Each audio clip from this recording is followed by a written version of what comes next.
네, 위원장 필요에 의해서 언제든지 수시로 우리가 법사위가 열렸습니다. 워낙 그렇기 때문에 뭐 충분한 시간이 필요하다 맞습니다. 맞지만 지금 공수처에서 벌어지고 있는 이 수사 과정에서의 온갖 불법 논란 시비는 국민들이 이 부분에 대해서 분노하고 있고 또 그들의 불법 체포에 대해서 엄청난 논란이 많이 있습니다. 근데 게다가 불법 체포만의 논란이 에다가 최근에 나온 사안을 보면 50억 경비단장을 겁박해서 사실상 출입 승인을 받은 것처럼 국민께 허위 사실을 발표하는 내용까지 있었습니다. 공수처는 출입 승인 권한도 없는 50억 경비단장에게 출입 허가를 받아서 출입 허가 요청을 해서 승인을 받았다고 언론에 공지를 했지만 국방부와 경호처는 그 공지에 대해서 즉각 55억 경비단에는 관저 출입을 승인할 수 있는 권한이 없다고 하면서 사실이 아니라고 밝혔습니다. 공수처는 오후 2시 25분에 55억 경비단의 출입 허가를 받았다고 하다가 오후 4시 24분쯤에는 경호처의 추가 출입 승인이 필요하다는 공문을 받았다고 해명을 했지만 공수처가 해명한 것은 이미 추가 승인이 필요하다는 공문을 55 경비단에서 보내고 난 이후였습니다. 뒤늦은 해명조차 사실은 거짓이었던 겁니다. 또 공수처가 2시 25분에 받았다고 공개한 첫 번째 공문을 보면 공수처 자체 문서에 쪽지를 붙이고 55 경비단장의 도장을 찍은 딱풀 공문이었습니다. 저는 대한민국에서 이러한 공문이 있는 것은 처음 봤습니다. 결국은 이것은 승인 권한 없다는 수없는 해명에도 불구하고 공수처가 조사 중인 55 경비단장에게 관인 날인을 강압을 해서 대리 날인했다는 그런 부분까지 의심이 되고 있습니다. 지금 결국 이와 같은 공수처의 불법 행위 또 무리한 행위는 왜 일어났냐 생각을 하면 2차 체포영장에는 1차와 달리 형사소송법 110조 121조의 적용의 기재가 없기 때문에 이와 같은 일방적인 수색이 불가능하다는 판단에서 관저 출입 승낙을 받았다는 근거를 만들기 위해 이런 무리수를 두은 것으로밖에 보이지 않습니다. 이와 같이 엄중한 공문서 위조, 직권남용의 문제를 야기한 공수처장이 지금 직접 수사 당사자도 아닌 상황에서 이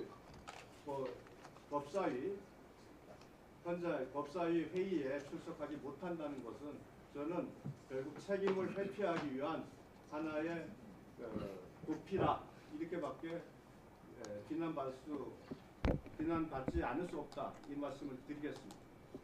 의사진 행보하는 위원장한테 하는데 그래서 위원장이 어떻게 했으면 좋겠습니까? 오후라도 바로 출석을 네, 알겠습니다. 의사진행 발언에 대해서 위원장으로서 답변을 드리도록 하겠습니다. 대한민국 헌법 130개 조항 중에서 2개 조항이 상호 모순되는 조항이 있습니다. 그 조항을 말씀드리면 헌법 제11조 모든 국민은 법 앞에 평등하다. 사회적 특수계급은 인정하지 아니한다. 라는 조항이 있고요. 헌법 84조에 대통령은 내란 또는 외환의 죄를 범하지 않고서는 형사상 소출을 받지 아니한다. 이렇게 되어 있습니다. 그러면 왜 이 모순된 조항이 존재하는가? 대통령은 너무나 중요한 국가 원수이고 외국을 대표하고 있고 행정부 수반이고 국군 통수권자이기 때문에 대통령 재임 시에는 설령 뇌물죄, 절도죄, 살인죄를 저질렀다 할지라도 5년간의 임기 중에는 그 임기를 보장하고자 하는 취지입니다. 그러나 내란과 외환죄를 저질렀을 경우에는 형사 불소추권이 인정되지 않고 대통령 임기 중이라도 형사상 소출을 받아야 된다. 즉 수사를 받아야 되고 재판을 받아야 되고 그리고 필요한 경우에는 파면도 된다라는 것을 헌법에서 엄격하게 규정하고 있습니다. 그렇기 때문에 헌법 130개 조항을 압축 요약해 놓은 헌법 전문에서도 불의의 한관 4.19 민주 이념이라고 명시하고 있습니다. 불의의 한관 4.19 민주 이념이란 다시 말해서 5.16 군사 쿠데타는 절대로 인정하지 않겠다는 헌법적 선언이기도 합니다. 지금 윤석열 내란 우두머리 피의자는 이 헌법 내란죄 또는 외환죄를 범했다고 지금 피의자 신분으로 전환했기 때문에 지금 수사를 받고 서울구치소에 체포 구금되어 있습니다. 수차례 수사기관에 출석 요구에 응하지 않았고 체포 영장에는 저항했고 그리고 서울구치소에 구금되어 있는 상태에서도 체포 적부심 심사를 신청했고 그리고 그토록 원했던 서울중앙지법에서도 기각되었습니다.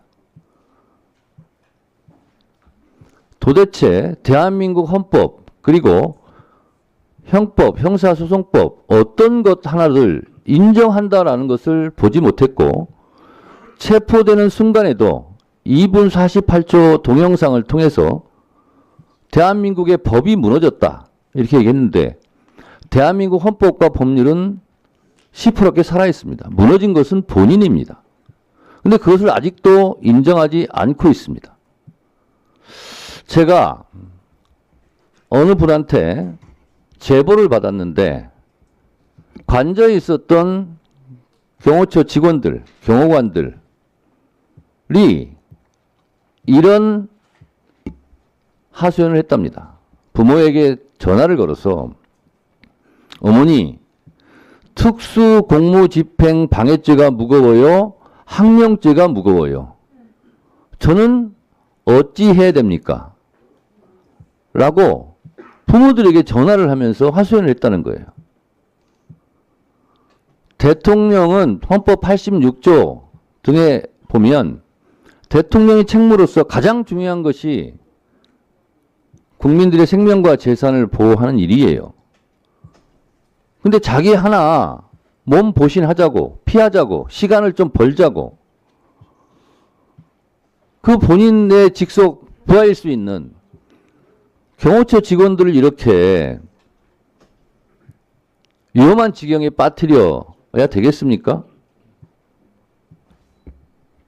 그리고 이미 법원에서 수차례 공수처가 내란죄와 관련해서 수사하는 것이 합법하다라고 법원이 이미 인정하고 몇 차례 못을 박았음에도 불구하고 아직도 헌법과 법률을 부정하고 또 공수처 오늘 수사에도 응하지 않겠다고 하는 거 아니겠습니까? 왜 대통령을 했습니까? 출석 거부한 건 이재명 대표도 수술했어요. 증언 거부하고 진술 거부하고 한 거 수술했어요. 제 지금 발언 중이니까요. 자, 네. 그래서 지금 국민의힘 의원님들도 권성동 원내대표의 말에 의하면 최악을 피하기 위해서 차악이라도 특검법을 발의할 수밖에 없다 하면서 눈물 짓는 장면을 제가 보았는데요. 국민의힘 의원님들은 왜 악이라고 생각하는 특검법을 당론으로 발의해야 되겠다는 생각까지 하게 되었습니까? 그게 다 윤석열 내란 우두머리 피의자가 초래한 국민의힘의 불행 아닙니까? 이 모든 것의 발단의 원인은 윤석열이에요. 민주당이 내란을 저질렀습니까? 국민의힘 의원들이 국민의힘 소속인 윤석열 대선 후보의 당선을 위해서 열심히 뛰지 않았습니까? 그런데 체포되는 순간까지 지금까지 윤석열 내란 우두머리 피의자가 국민들에게 사과했습니까? 진정으로? 또한 국민의힘 의원들이 이런 내란 우두머리 피의자를 대통령으로 뽑게 해달라고 대선 때 선거운동했던 거에 대해서 국민들에게 사과하고 반성한 적 있습니까? 모든 걸 떠나서 인간으로서의 양심을 한번 생각해 보시기 바랍니다. 오늘은 의사일정에 이렇게 국회 직원들이 의사일정 페이퍼를 작성하는데요. 이런 페이퍼 제가 처음 봤습니다. 2025년 1월 17일 금요일 10시 1. 안건 미정. 위원장이 지시해서 오늘 안건이 없습니다. 위원장이 지시해서 그렇게 안건을 만들려고 연락을 받았어요. 따라서 오늘 회의는 마치 무슨 왜 이것으로 마치고 간사간 협의를 통해서 공소장 출석 등 현안 질의 회의는 추후 잡도록 하고 오늘 회의는 이것으로 마치겠습니다. 회의를 산회하겠습니다. 안건이 없잖아요. 모였으니까